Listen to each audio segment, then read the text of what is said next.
আগামী 2 বছরের মধ্যে নতুন নীতির মাধ্যমে পুঁজিবাজারকে উজ্জীবিত করা হবে বলে জানালেন অর্থমন্ত্রী আমির খসরু মাহমুদ চৌধুরী। বলেন, ব্যাংক ঋণ নির্ভরতা কমিয়ে অর্থায়নের বড় উৎস হবে দেশের পুঁজিবাজার। আরও জানাচ্ছেন গোলাম কাদির রবু।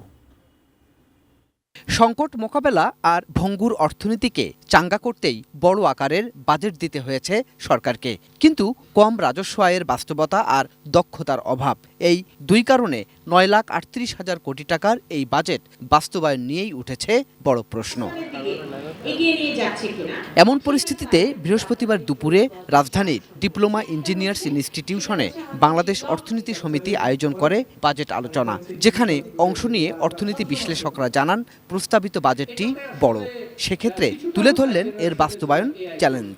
বৃহৎ শিল্প কেন্দ্রিক যে চিন্তা, সেটা আমাদের অবশ্যই থাকবে, অবশ্যই আমাদের শিল্পায়ন হতে হবে, কিন্তু আমাদের অন্য অন্য জায়গায় যে কর্মসংস্থান, সেই জায়গাটাতেও আমাদের জোর দিতে হবে। বিশ্লেষকরা বলেন, বাজেটে ব্যবসা সহজ করার নানা উদ্যোগ থাকলেও বিনিয়োগে গতি আনতে দরকার সুদের হার আর কর হার কমানোর। আপনি বেশি ট্যাক্স দিচ্ছেন, দেখেন আপনার নেইবারহুডে আরো অনেক ট্যাক্স রেট অনেক কম।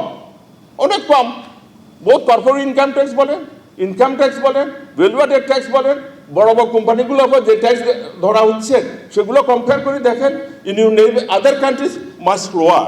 এত ট্যাক্স দিয়া, এত সুদ দিয়া দেশে ভালো ব্যবসা হবে না।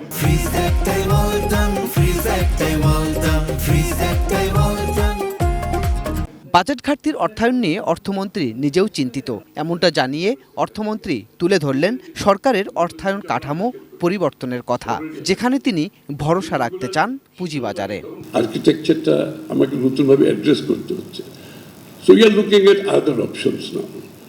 উই আর নট, আমরা আমাদের ক্যাপিটাল মার্কেটে রিভাইভ করতে চাচ্ছি, যেখানে সবাইকে হাই স্ট্রিট ব্যাংক থেকে বড় করতে হয় না। আমাদের ব্যাংকগুলোর দুর্দশার আরেকটা কারণ হচ্ছে, অ্যাপার্ট ফ্রম লুটপাট, এগুলো তো আছেই, একটা বড় কারণ হচ্ছে কিন্তু everybody went to high street banks to borrow. High street banks are not supposed to lend long term and big amount. কিন্তু আমরা সবাই গেছি ওখানে, সবাই বড় করেছি, banks are in problem, we are in problem, private sector. So এই জায়গাটা আমাদের একটা চেঞ্জ আনতে হবে, যেহেতু capital market is the answer. গেল আওয়ামী সরকারের 1300 প্রকল্প নিয়ে বর্তমান সরকার বিব্রত বলেও জানান অর্থমন্ত্রী। না গিলতে পারতেছি, না ফেলতে পারতেছি। গোলাম কাদির রবু, এটিএন নিউজ, ঢাকা।